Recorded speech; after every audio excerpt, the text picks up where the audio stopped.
Hi guys, welcome back to another lecture of Intro to iOS Development. So last week we covered UI table views, and this week we will be covering UI collection views. But before we get to that, I wanted to highlight this amazing submission from Project 3. Where is it? Here. So this was a submission from Aaron. It's still loading. Is Aaron here? No, okay. Okay, you know. But yeah, so they did like something kind of like a money manager. So you can input like name of transaction. So for example, you need to buy honey and it costs $1,238, right? So then you add it to the income, and then if you have like a negative transaction, then you can like say I owe my friend $1,287. Then when you add the transaction, it'll be added to the expense, and then like the balance will be adjusted to be reflected. So just wanted to highlight Aaron's submission. Great job, Aaron. And so back to lecture. So before we get into UI collection views, just wanted to do a little bit of review of UI table views. So can anyone tell me what UI table views are made of?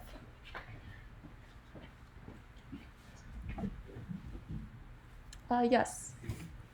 Yeah, C is correct. So they're made of sections that contain rows and cells. If you can't really if you can't remember this, just remember that you have to implement two functions to implement a table view, which are cell for row at, which defines the layout of the information for one cell and configures the content of the cell in the table view, and also number of rows in section, which basically you have to return the number of rows in a section. So that's how you can remember that sections that contain rows and cells are what table views are made of.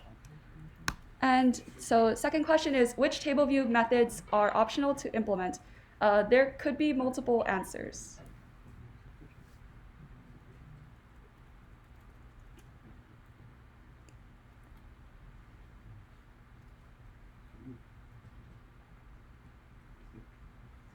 I guess let's do like process of elimination. Which one do you think is not the answer? Did you say the answer is B or the answer is not B? Oh, the answer is, I'm sorry, the answer B. Yeah, B is one of the answers.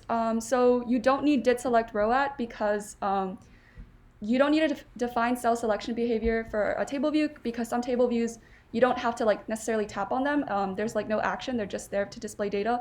One example of this is probably like a weather app, like it displays rows where each row is a day, and like you don't like necessarily tap on a day to get to like know more information about the day.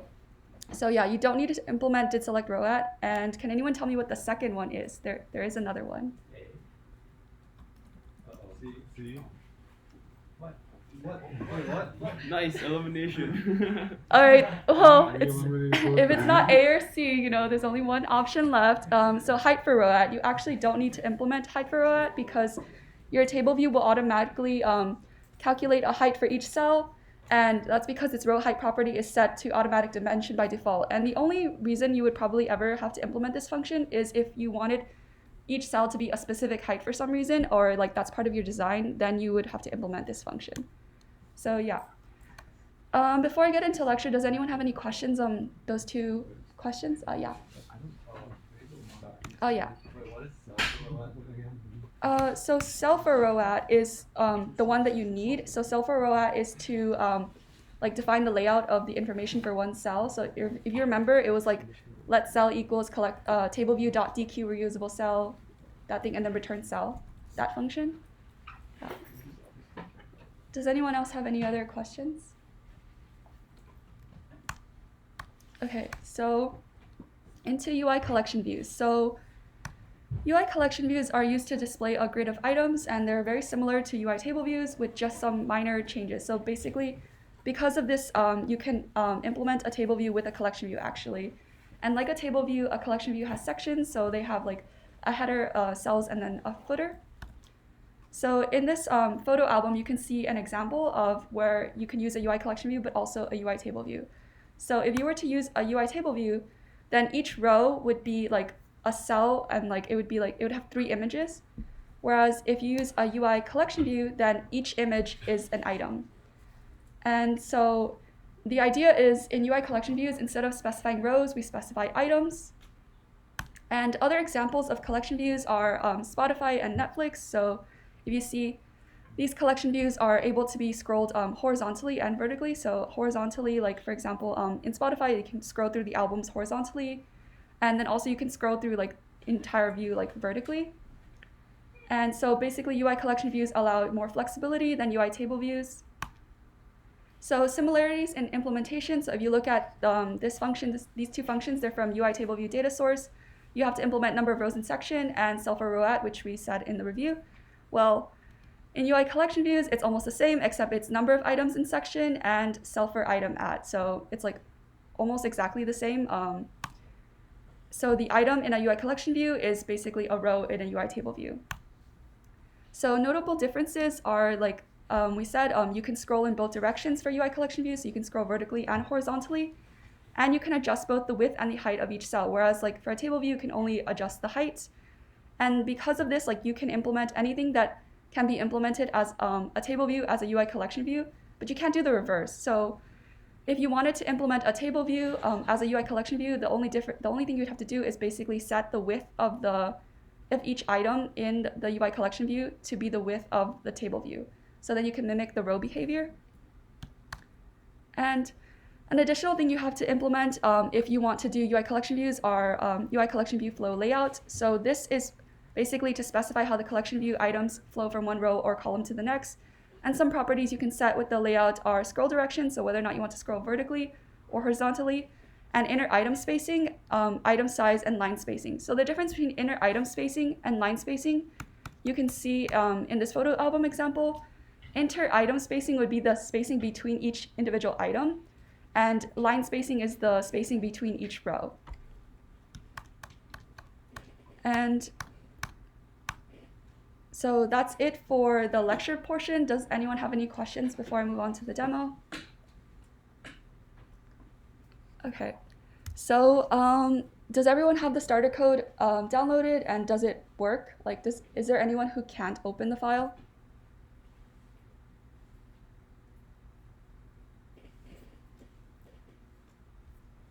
Okay, I'm going to assume that everyone can open the file. If you can't, please come up either like after lecture or go to office hours. There's like a way that we can change the version of the Xcode so that you guys can open the file. But if not, if you can't open it, raise your hand and I can come Oh, help. yeah.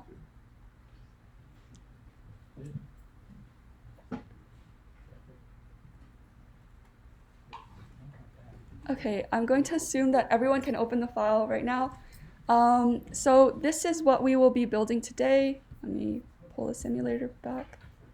So if you see this app, it's like a collection view of all these items, right? And if you tap on one of them, it should fill in. You can untap it to remove the fill. So this will be the app that we're implementing today. So if you open up your code, so the first thing we have to do is set up the collection view. So I'm going to do private var. I'm going to name it collection view. Oh, yes. Let me make it bigger really quickly. Can everyone see that? Okay. I don't think I can adjust the brightness, so this is as bright as it will get. After we set up the collection view, we're going to set up some constants. So I'm going to do private. Can everybody see this? I can turn off the lights if you want. Anybody having trouble seeing? Raise your hand. All right, let's keep going. Yeah. Okay, so I'm going to, just like with table views, we also have reuse identifiers for collection views.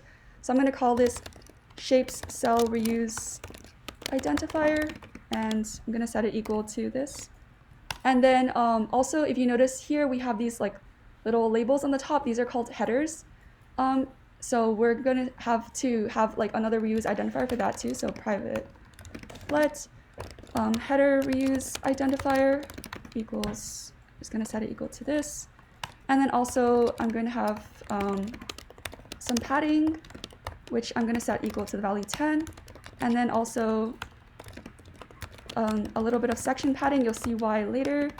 I'm going to set it equal to 5.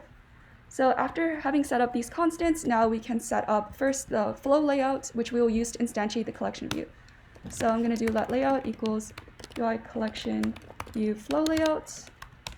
And then with this layout, like we said before, you can set the minimum line spacing, which I'm going to set equal to the cell padding, and then also minimum inter-item spacing, which I'm also going to set equal to the cell padding.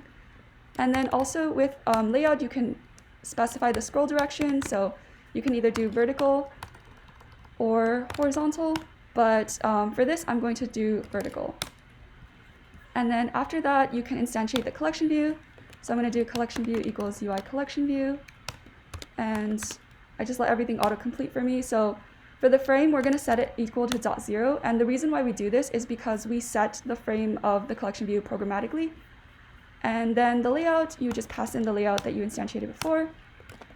And now for the collection view, I'm going to do translates auto resizing equals false. And then also, I'm going to set the background color of this collection view to be clear. Background color equals clear. And then finally, you can add it to the subview, view.addSubview collection view. And then I will uncomment this function setup constraints, which sets up the constraints for the collection view. Basically just constrains it to the top, leading, trailing, bottom anchor with a little bit of padding. So after you do this, you actually won't see much, but I said I was going to set the collection view color, background color to clear, but I'm going to set it equal to red so you can see this is where it is right now. Yes. Oh yeah, sorry. I'll pause for a moment so you guys can catch up, but yeah. Why did you set the Oh yeah, so you set it equal to .0 because we're constraining the collection view. So when you set the constraints, that's basically setting the frame. If you set it like to like a some CG rect here, you could also do that, but constraining it is like a preferred method.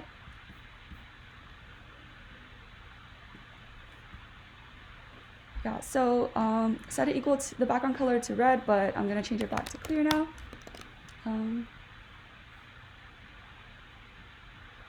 Does everyone understand everything up until this point? Does anyone have any questions?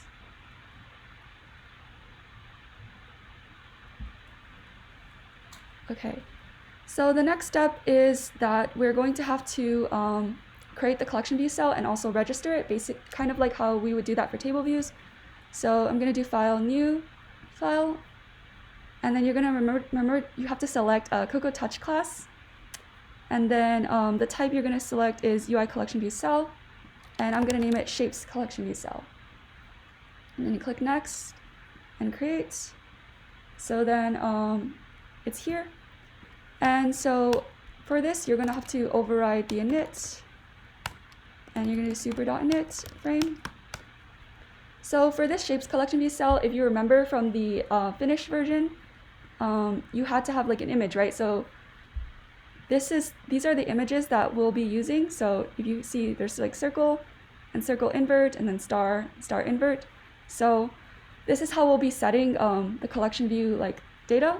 And also before that, this is the class of the data that we will be using to populate our collection view. So it's a class called shape, and it only has two properties, which is the image name and whether or not selected. So we initialize it with like an initializer. And then I don't pass in anything for is selected because I'm going to assume that when I initialize this shape, it's not selected at all. So I just set it to false. And then I also wrote a helper function, which returns a UI image. And this UI image is basically the image name if it's not selected. And then also its image name with invert concatenated on it if it is selected. So this is kind of like a trick I'm using to toggle between like star and star invert, or like circle and circle invert. And so you just like create the UI image and then it'll just return it. So for the shapes collection view cell, we just have like an image, right? So I'm going to do private var shapes image view equals UI image view. And then for this shapes image view, I'm going to set the content mode equals scale aspect fits. And then also shapes image view dot translates auto resizing equals false. And then because it's a cell, you're going to do content view dot add subview shapes image view. And then also, I don't know if you noticed, but in the completed version, each cell had like rounded corners. So what I'm going to do is do content view dot corner layer dot corner radius equals like 8. Sorry, I'm going to need to drink some water.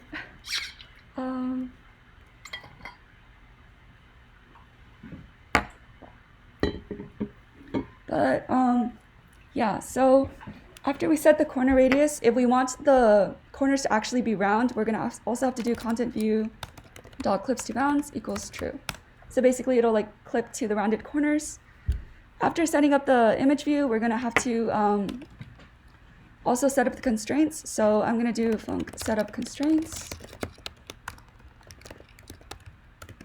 And I'm just going to constrain this image view to have the top anchor be equal to the content view, bottom anchor equal to the content view, left leading and trailing also equals the content view. So basically, it'll fill the entire cell. So I'm going to do NSL constraint.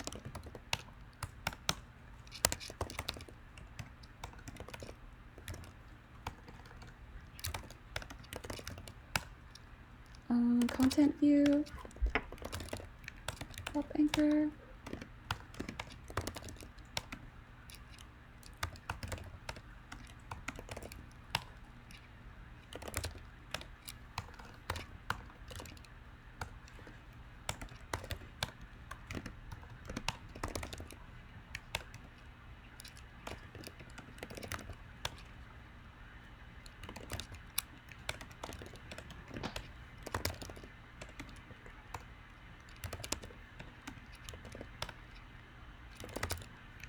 I guess in the meantime, does anybody have any questions? So you post the open code? Yeah, all the completed demo code will be posted on the textbook. But basically all this does is just constrain all of the anchors equal to the content view. So it's just gonna like fill the entire cell, basically. So now I just have to call this function.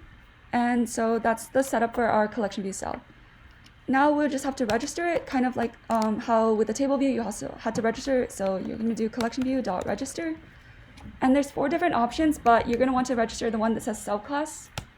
So I'm going to do shapes collection view cell dot self, and there's going to be shapes reuse identifier. So this registers it, and now that we've registered it, we can populate the table view with data. So we do that with also setting the collection view's data source. So after we set this, we're going to have to conform to UICollectionView data source. So I'm going to do extension view controller, UICollectionView data source, and then just wait for this. And so we'll also have to specify cell for item at, but in addition to that, you're going to also have to specify number of sections and also number of items in section. So the number of sections we have up here with the sections. So it's circle, triangle, star, umbrella. So I'm just going to do return sections.count. And then for the number of items in each section, it depends on which section you're considering, right? So then you'll have to return shapes, index path. Actually, wait, section is here, so .count. So basically, if you see the sections correspond to like each array in this shapes array. So these are the circles, these are the triangles, these are the stars, and these are the umbrellas. So that's why you return shapes section.count. Does that make sense to everyone?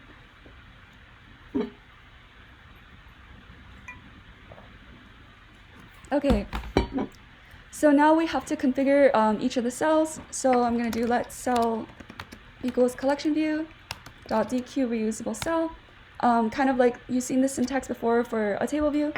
So the reuse identifier is shapes reuse identifier, and you're going to dequeue it for index path as shapes collection view cell. So then you're going to return the cell, but we want each of these cells to have the data for the shape that it's going to like display.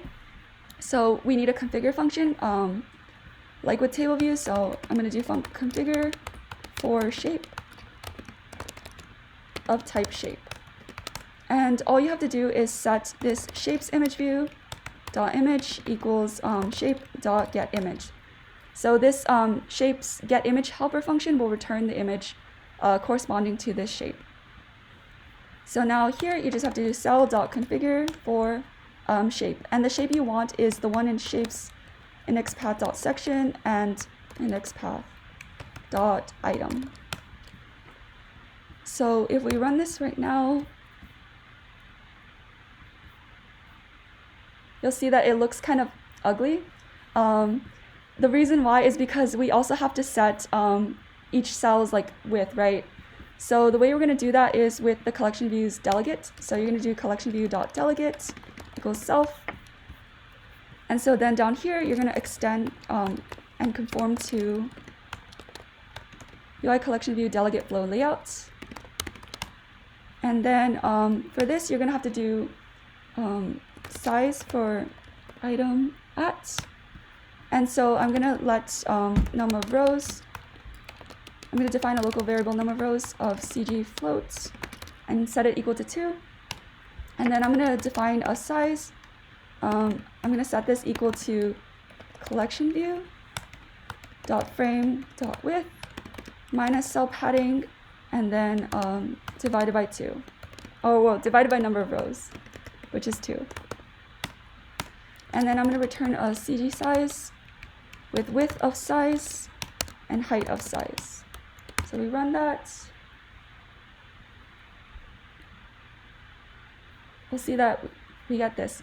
And you notice how there's like these are not separated. The way we would fix that is with the section padding that we set earlier. So what we're going to do is layout dot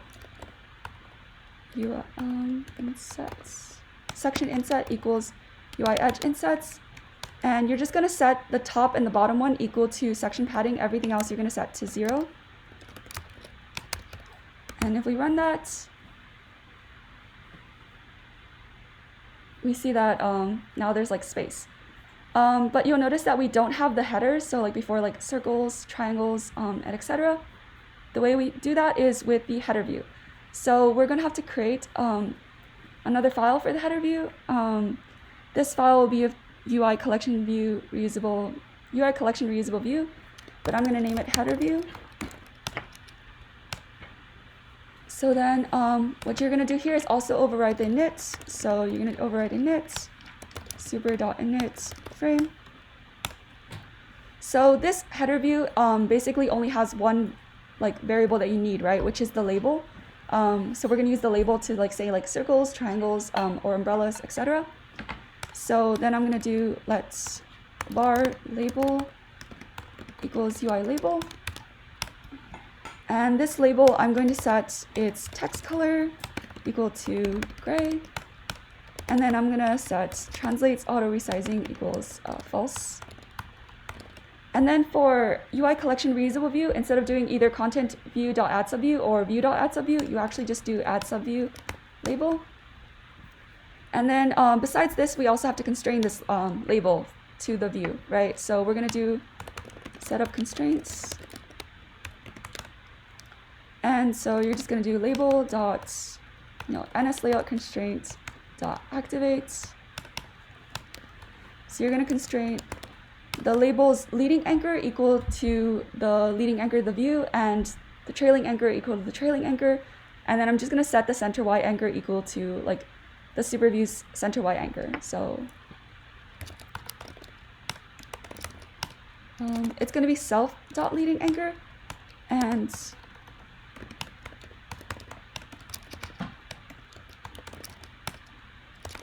trailing anchor, and then just the center Y anchor. So center dot constraint equal to self dot center Y anchor. And then we call this function. At this point, does anyone have any questions about any of this code?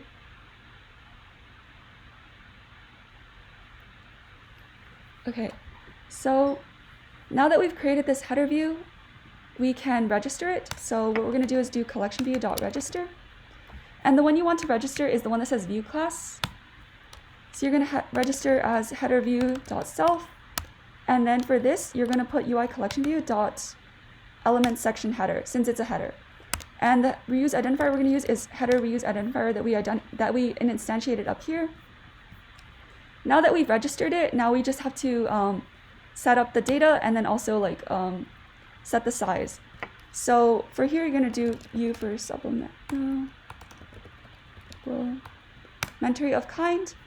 So you're going to dequeue this header kind of like if it was a cell. So you're going to do let header equals collection view dot dequeue reusable supplementary view of kind UI collection view dot header with reuse identifier header reuse identifier for index path as header view, and then you're going to return the header. But this header doesn't currently know what like the text should be for that label, so we're also going to have to do another configure function. So this configure function is going to be for section, which is of type string. I'll name it section name. So you're just going to do label.text equals section name. So then with this configure function, you can now call it here and do header.configure for section name. And the section that you want is the section that corresponds to the one in sections. So you're going to do sections, and this is index path dot section. So if we run this right now, you probably won't see anything, and that's because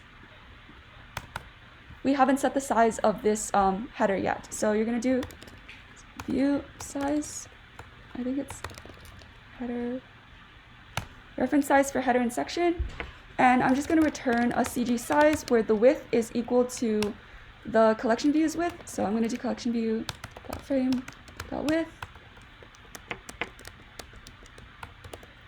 and then I'm going to set the height equal to like 50. So now you see that we have the headers appearing above like the cells.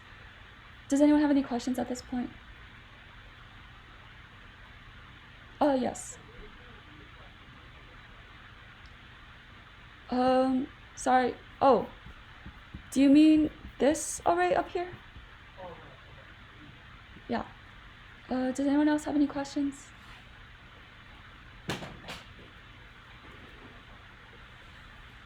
Okay. So the last thing that we have to implement is functionality. So right now, if I tap on these circles, nothing ever changes, right? So if you remember, this is part of like one of those optional functions that you have to implement, and it's the one that gets called when you tap on a cell. So if you want to implement that, you have to also conform to UICollectionView Delegate. So you can do another extension, but I'm just going to attach it to this one. And the function is called did select item at. Yeah, select item at. So this is the function that gets called when you tap on a cell. So what you want to do is, for the cell that you tapped on, you're going to want to change its is selected property, and then reload the collection view so that everything will get updated, right? So first, I need to get the shape that I tapped on, the shape corresponding to the cell that I tapped on. So I'm going to do let shape equal shapes index path dot section and index path dot item. So this is the shape that I tapped on, and all I have to do is do shape dot is selected dot toggle. This is just a nicer way, instead of having to do shape dot is selected equals not of shape is selected. So instead of having to do like this, toggle is just like a nicer way to do that. So now that I've changed this shape's is selected property, all I have to do is reload the collection view. So I'm going to do collection view dot reload data.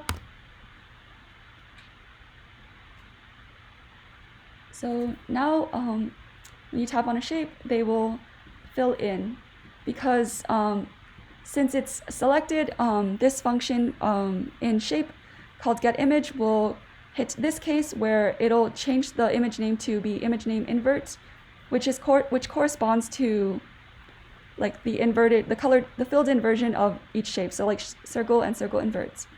So yeah, that's it for the demo. Does anyone have any questions at this point? Yes.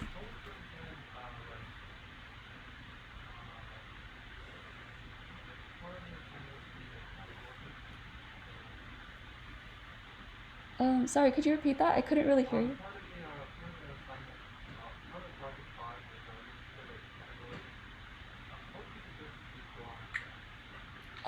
Do you mean categories for like, each of the sections, right?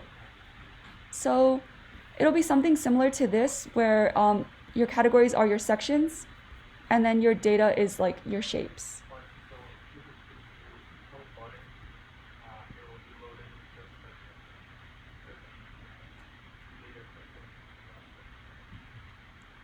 Sorry, I can't really hear you. Could you speak up? Sorry, I'm just saying that, so you're saying that you just click a button and it's just gonna reload the table or the reference to all just the data from the corresponding. Yeah, because in the assignment you have another collection view on top with like types of foods, right? So you're saying that like when I click that button, I should reload the bottom collection view to only show like the eateries with that kinds of like food, with that type of food, right? Is that what you're asking? Yeah, so that functionality will also be implemented in did select item at, if that's what you're asking.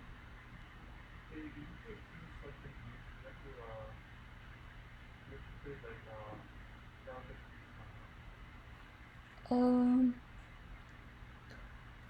you talking about the homework? For this homework, you don't need delegation. Like, what are you passing? What were you... So you can only extend once, but what you can do inside of here is, if you see, it has this variable called collection view. So you can check if collection view equals like the collection view at the top, then do some action. Else, it's the other collection view, so do some other action.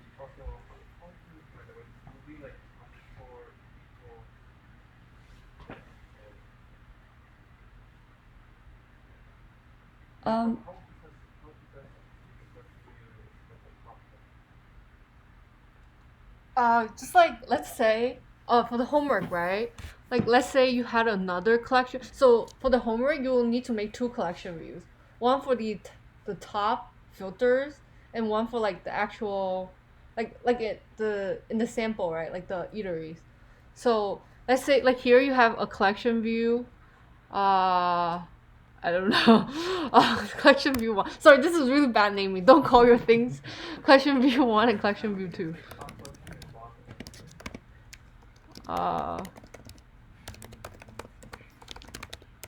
Right, so you have two collection view, let's say, and then you will still like do all the setup with the other collection view, and then, well, you'll get errors that like this is not gonna work, but the idea is, when you implement, where's the deselected row?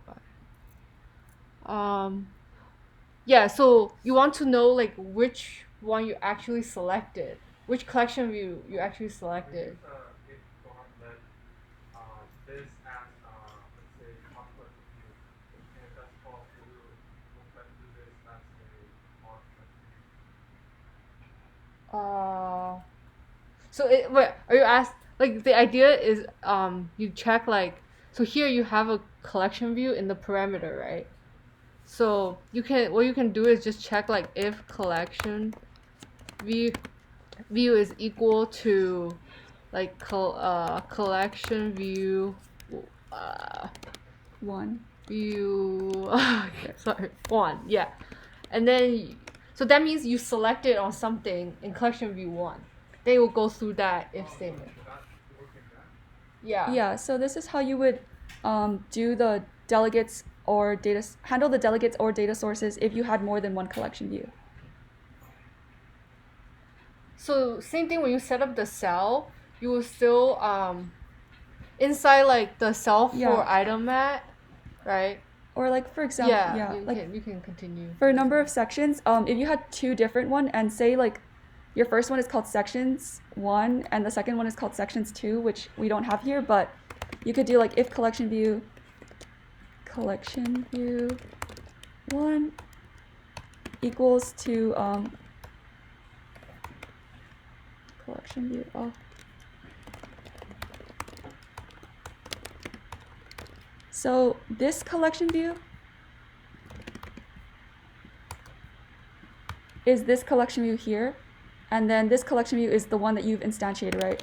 So if this collection view that you're currently handling, for example, is collection view 1, then you return like sections 1.count, and else like you return like sections 2.count.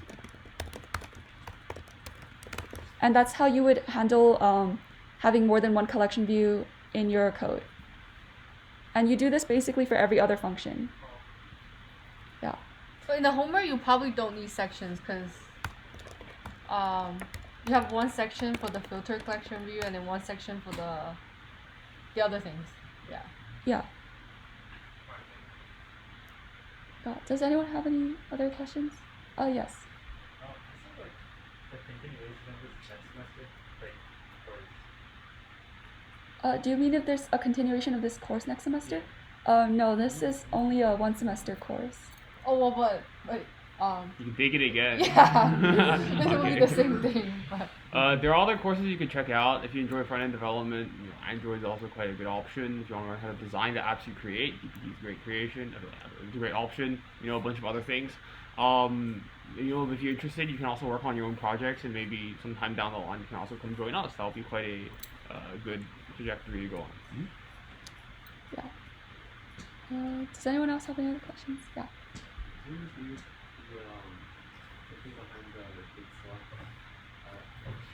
Okay, so you're asking like to like this part, right? yeah. So did select item at, like this function gets triggered every time you tap on any cell. So when I tap on a cell, I want to get the shape that corresponds to the data for that cell. That's what I'm doing here. So I'm doing shapes, and then I'm getting the section, and then also the item, right? And then after that, I'm going to toggle this shapes is selected like value, and I'm going to change it. So if it was false, I'm going to change it to true. If it's true, I'll change it to false. And then after I change this, I reload the collection view. And the reason why it works is because of this, basically because of this configure function, right? Because when you reload the collection view, everything gets called again. So each cell gets like configured again, right? And the next time, say it was like empty, right? So it was not selected. Then when I reload the collection view again and it's true, it is selected, then this configure function gets called again, and then the shape's image gets set to shape.getImage, which because this shape is now selected, then in this line of code, it'll hit this case, the one to the left of the colon, and it'll make the image name string image name invert. So this is a star, right? If the star is selected, then image name has value star inverts. Else it has just name star. And then I create an image with this, it's a UI image with this image name. And then I just return this image. So that's the image that we use to set the image of the UI image for each cell. Does anyone else have any other questions?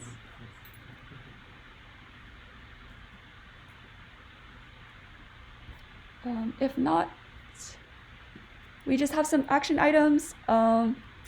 So project 5 is due Sunday, October 31st at 11:59 p.m.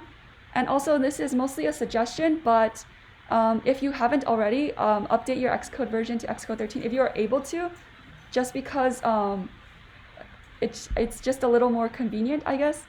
And also a reminder that the hack challenge is coming up, so keep in mind, like start thinking about that, thinking about maybe like ideas for apps that you would like to work on with your team. Yeah, so that's it for lecture today. Have a nice week. Yes.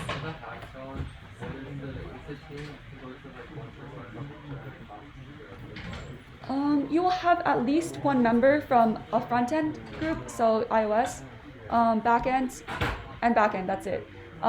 You might not necessarily have a designer, so you might have to design your own app. That's it. Can I take pictures of the code just because I can't? So